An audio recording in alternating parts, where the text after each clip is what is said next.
Aujourd'hui, on se retrouve pour notre projet sur la serre Proximars. C'est une serre spatiale qui va servir à nourrir les astronautes sur Mars.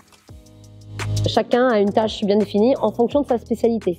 Parce que je ne l'ai pas dit, mais c'est des projets pluritechnologiques. Au début, on a l'appropriation du cahier des charges, donc ils doivent comprendre qu'est-ce qu'ils doivent faire, leurs tâches, la planification, rechercher des solutions par rapport à ce qui existe, faire des croquis. Après, on a une deuxième phase où là, ils étaient plus dans la conception, c'est-à-dire qu'on a validé globalement leurs idées et ils sont plus dans la conception, on va dire, plus détaillée, c'est-à-dire ils doivent modéliser une pièce à SolidWorks ou ils doivent dire la pompe finalement que j'ai besoin, ça va être celle-là, etc. Et après, il y a la dernière phase sur le prototypage et le maquettage. On peut mettre ça en pratique avec nos cours parce que souvent on a des programmes qui simplifient le sujet et si on veut quelque chose de bien, on va aller chercher quelque chose de plus complexe sur internet et ensuite on pourra le retranscrire dans nos cours, ça pourra influer nos résultats.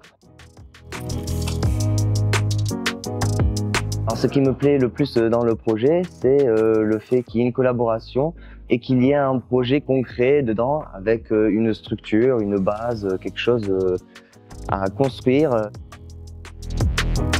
Ce que je trouve cool déjà, c'est un partenariat. Ça me procure un certain rôle que j'apprécie, le rôle d'une équipe, le rôle d'un partenariat avec une grande enseigne qui est le CNES.